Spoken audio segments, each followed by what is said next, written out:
I love you.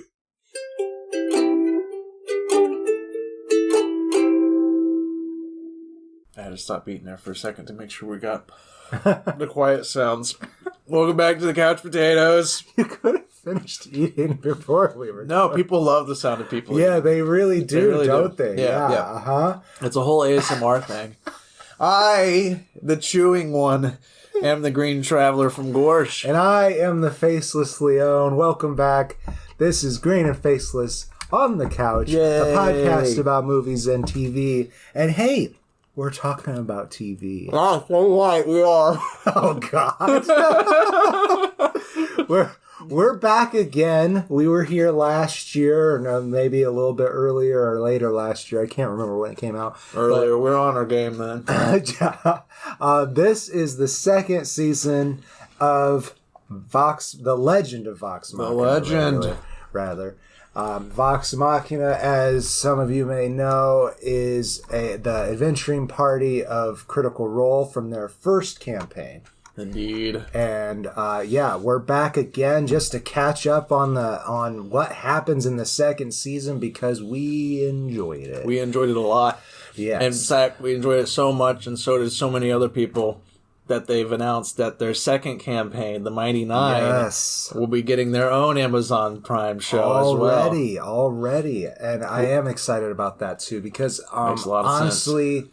Yeah, it does. But also, not that the story, to diminish the story of the Vox Machina campaign, right. But the Mighty Nine campaign, they knew what they were doing from the start. Right. They'd been doing the show for years at that point. And it's just a much cleaner story from the live stream point of view. So if you're going to jump onto Critical Role, I do recommend watching that second campaign. Yeah. The first campaign, especially towards the beginning, is a little messy, and I think they understand that. I've finished all of campaign 1. I think I mentioned that when we did season 1 of this. I love the Vox Machina crew.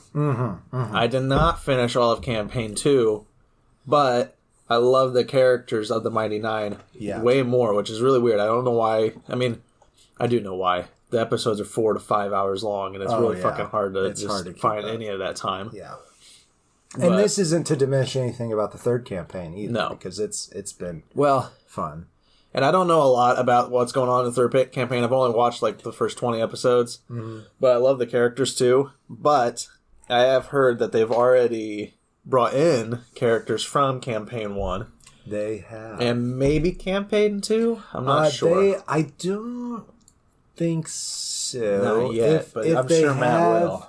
If they have, then I didn't quite catch it. There's just so much. Yeah, you can't, even when you're watching one video, you can't pay attention to the whole thing. Right. No, yeah. I feel like Matt Mercer, who is the DM, the Dungeon Master, right. I feel like he has such beautiful storytelling ability that I feel like he's going to bring in the Mighty Nine, or at least characters in that I don't recall how much time was separated between the Mighty Nine and Vox Machina. I think it's 30 years. And I was under the impression that Hell's Bells, which is the third campaign, is closer to Vox Machina. That's fair. Than the second one. But Interesting. I don't know. Keyleth is the leader of the Ashari to spoil the future story. That's what she's doing out adventuring in the world. So she's Ashari, which is a clan of druidic peoples, and she is training to be their leader on a quest called the Aramente, where she has to go and master the 4 elements. Right. And in fact, we get to see some of that in this season, finally. Yeah, it's very exciting. I do enjoy it. And that's the other thing, is it's a huge cast. We've already talked the cast in season 1. If you want us to talk about them, just go check that episode out. There's a lot. I'm sure on the YouTube episode, I'm going to link the first episode to it. Yeah, because it's really hard to just I don't want to spend hours doing that. Right. But they continue all of this beautiful core group. They continue their character arcs that's going on. Specifically, Vex and Vax, they go way further into Vex and Vax. There's a lot of Vex and Vax. Vex voiced by Laura Bailey, Vax by Liam O'Brien. And just because I mentioned Keyleth, that's Marisha Ray. Thank you. And like, yeah, this one goes further into their life, and it's mainly because a big moment happens in Vax's life. Yes. Where Vex, who is at this moment still flirting with Percy, played by Liam Taliesin Jaffe, they're just flirting. We know as watchers of the show that they will become a beautiful couple. They will.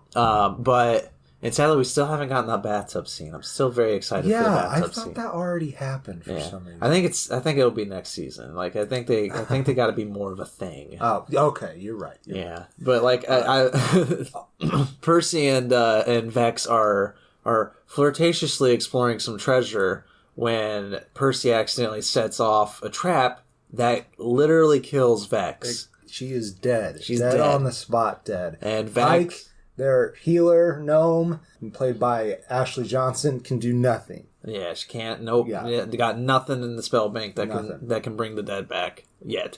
And Vax, who is completely distraught over the death of his sister. Twin sister. Yeah. They're in a specific area, a Raven Queen's. They're in a temple that's really... I'll leave how they find the temple because that's interesting. But it does involve the Slayer's Take, which introduces some guest stars, Kashal and Zara. Kashal is a human healer, cleric, and Zara is a tiefling warlock character, but they don't really get into her warlock stuff in this as much as they do in the show, because, they have to compress it. But Will Friedle is famously really good friends with them, and so is Mary Elizabeth McGlynn, and they play those two characters, and very wonderful. Yeah, I enjoyed their addition to the actual animated series. It's really fun to watch the animated. Haven't seen the campaign because there's so many moments where I'll see characters and I'll be like, I don't remember them from the campaign, and then something will happen. I'll be like, oh, I remember this moment happening in the campaign, like specifically with Will Friedle when he was playing with them as Kashal. Yeah, he usually just goes by Cash too. Yeah. And in the interview with Will Friedle, he said, so when I came back to the character, I rewatched the episodes, and I was trying to really boil down what it was that Cash was, and, well, he's a dick. Yeah, he's a dick. that was the funny thing, though, is it's like, because when those two are playing, obviously... everybody's having a normal session of D&D. They're just having fun. They're all friends, laughing and having a good time. And I remember when it came into question of whether these two are villains or whether they're anti-heroes, like how do they fit in with the group? I remember watching the campaign and being like, I love them so much. Of course they're going to help. Yeah. And then when you're watching the show, it really is just a moment of like, I can't remember if these guys helped them or not, or if they're I remember in the campaign there was a couple of moments of, wait a minute, you guys are only here because it benefits you. Yeah, exactly. But yeah, it's definitely way more obvious in this, which it has to be in a 20-minute episode. Yeah, they're only in 3 episodes each of the. It's fucking is it funny. 9 or 12? I think 12 in both. So this makes 24 now.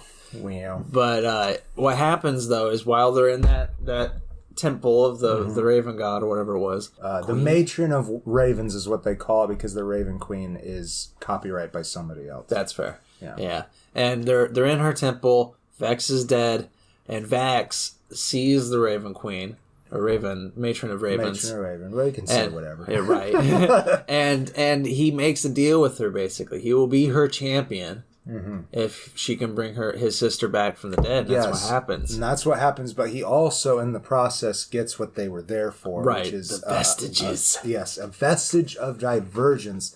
So in Matt Mercer's world, there was this big calamity, which was a fight amongst the gods. Yeah. And they had these weapons to give to lesser beings, I'll say, to help them in this battle. Yeah, make them be able to go up toe-to-toe against godlike beings. Yes. And in this timeline with the Legend of Vox Machina, everybody's tuned out. They're just like, these fucking nerds. They're getting out of here. You listening now? But with this timeline, the Chroma Conclave, which is a grouping of like five dragons. Yeah, something like that. 4 or 5. We had the list up a second ago, but I deleted it. You took that I'm away. an asshole.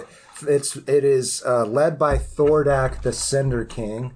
and he is wonderfully voiced by Lance. Oh, I was love you, very Lance. Impressed by when he has a moment where you hear his voice where he's talking, and I was just immediately like, "That's Lance Reddick from Fringe." I was just like, "Oh my god, I know this voice!" I was so excited. I love him. Yeah, he's great, and I think Beautiful the last man. time I talked about him was when I talked about Resident Evil, the show. Yeah. There's also Ray Sean, played by Cree Summer. That's right. They have a much smaller role in this, but they are going to be a big deal in the third season, I'm sure. Kevdag's not. Kevdag is not. He is a Goliath. I did not realize that. No. Okay, Kevdak, to jump into that, is Grog, who was one of the party members. Played by Travis. Thank you, Travis Willingham. Thank you. Who is the real-life husband Of Laura Bailey. He is a Goliath barbarian, and his uncle is the leader of the herd, the Stormlord. No, the Stormlord's the god. He's the, I don't remember. Right. But he is named Kevdak and apparently voiced by Ralph Ineson. Like, what the fuck? I had no idea. I fucking love Ralph Ineson, though. Yeah, it makes sense. Let's see if we can find the other dragons I know here Umbrasyl is the really big one for this season. And Matt Mercer plays them. Thankfully. And yeah, he is obviously like the god of this world, so it's great that he gets to do voices in it. And you know, he does such a good job that you didn't even recognize it was. Yeah, I didn't know it was him. The other two are Vorugal, who I don't really remember in this. I don't think they had a line or anything. Okay, yeah, I don't think they did. You hear Brim Scythe a couple times, and they are the white dragon. Oh, I didn't say Umbrasyl is a black dragon, and in D&D that's acid. And Raishan is a green dragon, which is poison, and Cinder King, red. Yeah, is fire. And that's the reason for the Chroma Conclave. They're normally dragons do not cooperate like this, and for whatever reason, they've all come together. Yeah, and they're all ancient dragons, which if you know anything about D&D, that's like the highest tier of dragons. Yeah, they're dangerous motherfuckers. Yeah. And this group of ridiculous has-beens, the Vox Machina, they're called together to, you know, basically stop the Chroma Conclave because nobody else fucking can. And like when they show up, they totally destroy Amon. Yeah, they destroy this whole city. The whole city, and they are like, they have been just recently deemed the protectors of Amon. Yeah. And yeah, so they're literally the only ones. And as far as they know, everyone else who knew about what happened is dead. Yeah. And they're sent on I can't remember how, but they're given like the idea that if they get these vestiges, these items that were given to people of days old to fight this big calamity, they will have a better standing in regards to the big fight against this Chroma Conclave. And so that's this season. This season is them going out to try to find these vestiges. And Your dog. you can hear my dog whining in the background because she wants treats. Oh, but in the process of that, they come across an old foe. Yep. Anna Ripley. Yep. Wait, it was Anna, right? Yeah, that's right. Yeah. Who survived the last season. That's right. I don't think we talked about them last episode. No. They were working for the Briarwood family, who had taken over Whitestone, Percy's home of origin. And she is a scientist / engineer. And they, being the Briarwoods, eventually portrayed her. And she was released by Vox Machina. Yeah, but she's got beef. She's got beef, and she's got one hand. Yeah, and she's Kelly Who. Yeah, thank you, Kelly Who. Kelly Who. Kelly Who. she has aligned herself with Umbrasyl, right? That's Umbrasyl, because Umbrasyl he's more conniving than Thordak is. Yeah. Thordak is very to the point of what they want to do. Right. And we don't know for a majority of the season what it is that he wants to do. He just wants gold. It's very weird. That's what it seems like. Yeah. But at that last episode, they show what he's up to. They do, and I love it. It's a good reveal for what's coming. Yes, it is. But Umbrasyl, is more willing to work with the mortals to get their own agenda done. And you know, all they really know about Thordak's plan, it seems, is that Thordak wants them to be the gods of this world. Right. And they're like, okay, these vestiges could definitely help us with that. Yeah. So Umbrasyl is going after the vestiges as well. So Vox Machina is constantly coming up against them. Yeah, and it makes for some very beautiful fights and everything. The animation's just as beautiful as it was in the first season. Oh, yeah. They did a great job there. Did a great job. I will say that in regards to the Vox Machina crew, whereas season 1 was very Percy heavy, Percy kind of takes a back seat in this one. He kind of has a lot of more comedic stuff that goes on, especially when they get into the Fey realm. Because he's a learned guy. He loves the Fey realm until he's there. Yeah, he's like, I know so much, even though I've never been here. Look at all this great stuff. Oh, don't touch that. Don't do this. It's also kind of interesting, too, because this didn't happen in the campaign, I don't believe, but the Vox Machina crew is split in this season. I do think that happened, but I don't remember it specifically. I don't quite remember. It has been several years at this point, but I do think that happened. I think it happened like sometimes, but I feel like they were all in the Fey realm together. Maybe not. I know. Again, it's been years since I've watched it too. But in this, they're split into two different parties. You got Scanlan, Pike, and Grog. Scanlan, Sam Riegel. That's the only one we haven't mentioned yet. Yeah, beautiful. And he gets a lot more backstory in this too, because there's a lot of good focus on Scanlan. He's the clown of the group. Yeah, and he's a gnome and he's the bard. So he's constantly like he's kind of a womanizer too. And it's like 100%. Well, I guess not even just. He's a sex addict. Yeah. But like, there's a lot more backstory into his mindset because he doesn't want to go up against the dragons. He thinks they're screwed. Yeah. He does. He's like, let's just find another world. Yeah, let's get out of here. Let's go to Marquette, which is a different continent. Because he's always been a runner, and that's kind of what this whole season focuses on in his backstory. Is how he's always run away from his problems, and yet now he has to face them. And I loved their development of his backstory. Scanlan's storyline in this is very good. Like, even before they get more into his backstory, you can see that he is trying to be more responsible, be less of a coward. Yeah. And really try to help the scene. Like, there's the scene with the Sphinx. That's all I'll call it. Oh, God, I loved it, man. That scene is so fucking good. I really love the song that he writes, like on the spot. Obviously, Sam Riegel writes a lot of songs for the show, and during the live campaign, he did a lot of parodies on the spot. It's so good, but obviously licensing issues / you want it to be original music for an animation. But he's honestly just really good at coming up with songs. He's a beautiful singer. He does got a good voice. I mean, it's obviously like a comedic style of singing, but he makes it work so well for him. Yes. And I loved his backstory. They introduce a character who has a tie to him, I will say. Yes. What was her name? Kylie? Kylie, yep. But Kylie is a young gnome who they meet in Westron, which is the place where Umbrasyl is controlling the herd of Goliaths. Right. Yeah. And where Grog has decided to face his uncle. Yeah. Which, that's a great story. We'll get into Grog's. Kylie is voiced by, I would assume it's pronounced Eileen Franchosi. Sorry if I mispronounced her name. She's great. I love Kylie. Grog's backstory is he has this beautiful sword that he got from the Briarwoods. Yes. It was Silas Briarwood. Yeah, they defeated Silas Briarwood. He took his sword, Craven's Edge. And Craven's Edge starts talking to him in his mind.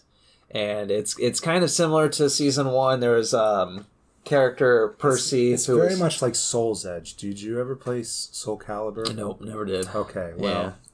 Yeah, they didn't try too hard for that. I understand, but like in the first season, Percy was seeing shit. He was trying to get his revenge. His gun was controlling his life. Basically, there was a shadow hanging over him. Very good stuff. The gun was demon possessed. Yeah, and it's kind of similar with that storyline, but now it's Grog. Yeah, and yet again we have another character who's not really wanting to tell the party what's going on with them, and the party knows that something's going on, but they also just like, we don't want to push it too far because he'll get mad. Yeah, and he's way bigger than all of us. He's way bigger than all of us. Until he fights Craven's Edge, back. That's such a good scene, too. It's good. I think it ended a little too quick. I think they could have pulled that out a little longer. They probably could have, but they only had 12 episodes. That's right. Man, I was honestly expecting them to try to squeeze the entirety of the Chroma Conclave into one season. Right, I'm happy they Very happy they they didn't. Yeah. I'm glad they broke it up into the... That'll be next season. Yeah. Next season they'll finish them. Because it did happen rather quickly after Umbrasyl. It's true. Oh, spoilers. Sorry. Yeah, sorry. But no, it's really good what they do with Craven's Edge. Once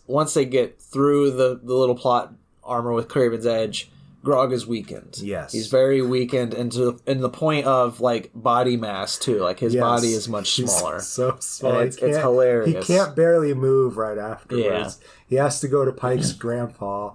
But, like, even when he goes up against his uncle, or whatever is the... Kevdak, yeah. Kevdak, yeah. Whenever he goes up against Kevdak, it's really funny because he's doing it weakened. Yes. And it's just like, it's a good character moment because he's just like, I gotta do this because, he sees the harm that they're causing. Yeah.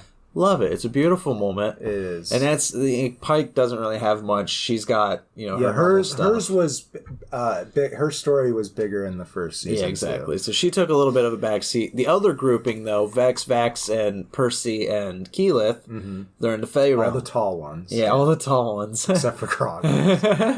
But, like, we've already talked about what's going on with Vex and Vax. Vex, she died, but she's okay. Yeah. But she's also kind of flirting with Percy. They got their thing going on. She's got a broom now that flies. That's kind of fun. Yeah. That's hilarious. I love that when that happened in the campaign. It was so fucking good because you're just like, where's Sam going with this? And then he reveals that he's just trying to make her a witch, and it's fucking great. It was the funniest fucking thing. Sam is a genius. Yeah. When a certain thing happens, I'll say, there's a line that Laura has, and she's like, I get a flying broom, and you get wings. Yeah, it's fucking wonderful because Vax. I mean, it's no spoilers. Vax gets wings once once he becomes the champion of the Matron of Ravens. Yes, he becomes super fucking fast. He is the best rogue on Earth. Really. Oh yeah, he's really fucking OP. fun. He was already pretty OP to start. Yeah. He's got daggers that come back to him like Thor's hammer. It's beautiful. It's great. Well, even better than Thor's hammer. They don't even have to fly back. They just disappear and come back. I do. Going back to the first season really quick, I'm happy they included the snake belt. Yeah. I wish there was a little bit more with that, but it was just a fun gag. And that's Vax's story. Is he's dealing with this whole. He's seeing the ravens everywhere, and she's like kind of the goddess of death. In a way, she she is the harbinger, or basically like our Earth's version of the Mariner that brings souls across. Right. But she also is a goddess of fate. And it's really kind of good. There's a lot of trippy imagery whenever she appears. I fucking loved it. Yeah. And then Vax is a very stoic, keeps everything internalized kind of person. So it's another one of those like keeping things away from the group. But he's more willing to let people in and be like, this is what's going on, but I will deal with it. He's just like, let me be. One fun person they meet in the Fey realm that's going to tie heavily into the Mighty Nine when they get there is I just found him, but then I lost him. I don't know if you recognize his voice, but it's Garmelie. I did played by Billy Boyd, Pippin. Yeah. Wow. Yeah, they had Mary on. They did. Dominic Monaghan in the first season. His character sadly died. Played Archibald Desney. But it's so fun that they bring Pippin and Billy Boyd. When I first heard his voice, I was like, oh, I know who that is. I was just like, this is so great. I don't think he's going to play the character. No, so Garmelie, it seemed like it changed when he changed. Yeah, I won't spoil who it is, but Garmelie is a front. Garmelie is a character who is helping looks like a satyr with a tail. Right, yeah. And he's helping the Vox Machina crew through the Fey realm. Yeah, helping.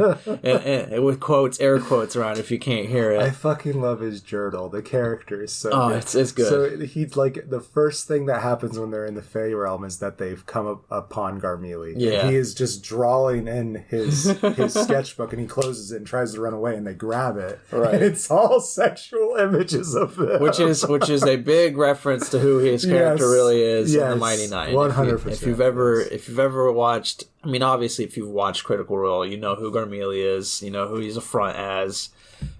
Great stuff. I'm very excited for them to touch upon that in the Mighty Nine because that character's probably one of my favorites. I really love the mystery around that character. Yes, I do. And the character in the Mighty Nine that they're connected to is probably my favorite. I would agree with that. We could say it's Lord Bailey's killer. Yeah. I would say. Yeah. Yeah, which is fine. That's not too spoilery. Trinket is yeah. typically voiced by Matthew Mercer doing bear noises. But there is one scene in the Feywild. They get high as fuck, man. Yeah, they accidentally are tripping both both Vex and Keyleth. Yeah. And Vex has this bear, and she turns to him, and it's Cheech Marin, and he's like, dude, you're super fucked up. She's like, you can talk. He's like, I didn't think you would sound like that. He's like, I know, dude. It's good shit, man. I fucking love it. But yeah, that's basically what's going on. They're trying to find these vestiges. It all boils down to a big, beautiful fight between the dragon and the Vox Machina crew. Scanlan's got some really fucking beautiful moments in that fight. Mm-hmm. Everybody does, but everyone does. My favorite moment is Scanlan's. You know, it's I don't know. Like, we don't need to go much further into. I would say we should just go ahead and do closing statements because we did go rather in depth on the first episode, and this is just a catch up. Exactly. And we'll do another one next year, right? Sure. And obviously everybody's already confused, and they're all just like, I have no fucking clue what's going on. Why did I listen to this episode? What the fuck's going on? And we're sorry for that, honestly. Like, just watch the watch the show. That's really all that comes down to. Yes, watch the show, but also, check out our first episode. We gush just as much, but we probably explain more, and it'll make this episode make more sense. And I know there's one of our patrons out there by the name of Gage. Absolutely loves Critical Role. He watches it a lot. He's pretty much keeping up with the third campaign and everything. I'm pretty close. Hasn't watched this show yet. What? And I'm so confused. What? Like, just watch it, Gage. If you're listening to this, so much. Watch it. You can watch all of it in the time it takes to watch 1.5 episodes of Critical Role. Yeah, really. No, like, honestly, you can watch most of the season during one of our fucking days at work. So, like, if you're ever just in an ability to just watch TV, Gage, just do it. Just watch this show. It's so good. And that's my closing statement on it. You know, season 1, I'm pretty sure I gave 4 stars. I've given season 2 4 stars. It's just fucking fun. Yeah, it picks up right where it left off. And it hits the ground running. Yeah, that first episode, I was surprised at how tense how they were able to hold that tension from the first. When the group splits, they do a really good job at cutting back and forth. Yeah, you know, they keep the tension going. Like, there's so many times because the episode's only like 24 minutes long, and there were so many times that the credits would roll, and I would literally just be like, "What?" Yeah, that was it. Well, how could that be it? I was like, that was only 10 minutes, and I would be like, oh no, it was a full 20. And I think a reason why it seems even faster than it is because it's so good, well humored. Yeah. The humor and the action is so well done. Like, I love everything about it. The voice acting, they get anybody they want. Yeah, they sure do, and that's because they're all professional voice actors, and so they know everybody in the community. But also, Critical Role is just incredibly popular. I'm remembering one of the dragons. Oh no, General Krieg was in the first season. I was thinking when he was a dragon. I think he was part of the Chroma Conclave. See, that's what I was thinking. I remember when we pulled up the listing of the Chroma Conclave. We were like, "There's one character if that was his dragon name." We'll find out. We might as well. Just while you're doing that, I will say definitely a face and a half for season 2. I was impressed. One thing that I would talk against. Brimside. Anyway. He's Brimside. Oh, he's Brimside. That's right. Yeah, so he was a member of the Chroma Conclave. So Vorgala or whatever is the ice dragon. Gotcha. Right. Okay. Well, anyways, I give it a face and a half, as I said. It's very good. The only complaint. What? Yeah, we forgot to mention that Henry Winkler is Pike's dad. Yeah, it's either her grandpa or great grandpa. I can't remember, but Will Hand Trickfoot. Yeah. Henry Winkler. Yeah, I recognized his voice when I well, I just don't expect him to be in things anymore. I know, right? He's been around for forever. I don't remember. No offense, Henry. I love you. Yeah. He's good. Like they get anyone they fucking want. They call out something. They got Christopher Sabat. They got Logic. They got Tony Hale. They got Marion Pippin, Lance Reddick, man, David Tennant. Oh God. Okay. They know no bounds. Yeah, Mason Alexander Park. They were in the first season. And as the Tavern Keeper, is a very small, tiny role. I see. I want them to have more of them. The pink person with the daughter. I'm not honestly sure. Okay. I've tried so very hard because I rewatched the first season trying to find Mason Alexander. I could not find them. It would have been in the first episode of this person I'm thinking. I think it was really early on, but Mason Alexander, if you're listening, I love you. You're the best. So, an idol of mine. Here we go. What I want to say, my one complaint about it. You got a complaint? I do. Because, separately, I love the animation of the characters in the setting. Right. And I separately love the animation of the dragons. They don't feel to mesh completely together. Yeah, there is a weirdness to them. Yeah. But I honestly think that works for dragons. Yeah, I don't know. I'm not a big fan of that style of mixing the animations, but I understand when you have a big, huge creature, the mechanics are completely different, and it's a lot easier to track into its butthole too. They do have to get into its butthole. There's the inside of the body is the same animation though as it's very weird. Creatures. It's very weird. Not the characters. Whatever. That's fair. Anyway, that is my only complaint about it. It did throw me off a bit too. They also have Felicia Day. Anyways, that makes sense. That does. Because Critical Role started on Felicia Day's site, Geek and Sundry. That's right. Yeah. All right. I think that's it, though. That is the show. Yeah, we fucking love this show. Go check it out if you like anime. This obviously isn't anime; it's animated. Yes. But at the same time, if you like that style of fantasy, like excitement, like and animation in general. This show nails it. If you play D&D and you haven't watched this, it's like what? Right. Yeah. Go ahead and watch this. This is D&D in a nutshell. It's beautiful stuff. Yeah. Matt Mercer. I know he didn't write the episodes, but he wrote the campaign and everything. And the man's a motherfucking genius. And I'm sure he had a big hand in what happened.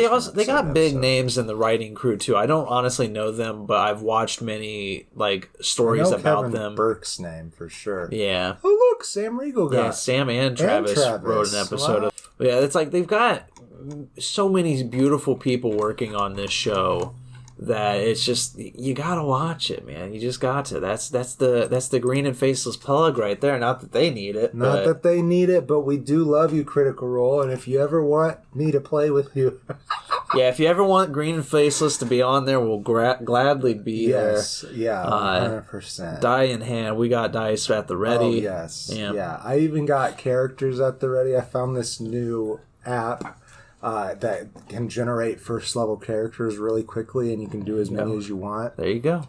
I made way too many. I'll make the Doctor, but I'll make it so that it works in D&D. We'll figure it out. Matt will help me. Bard would work pretty well. Probably. Yeah. I've never played a Bard, so that'd be a lot of fun. Actually, no, I have played a Bard. I had that my dwarf lady one time. Yeah. I always play ladies. It's just more fun that way. I go back and forth, but I'm typically the DM, so the only male I've played is the actually no, I played two. I played Hawkeye. I do remember Hawkeye. Oh yeah. But Raphael from the Adventures of Algorn.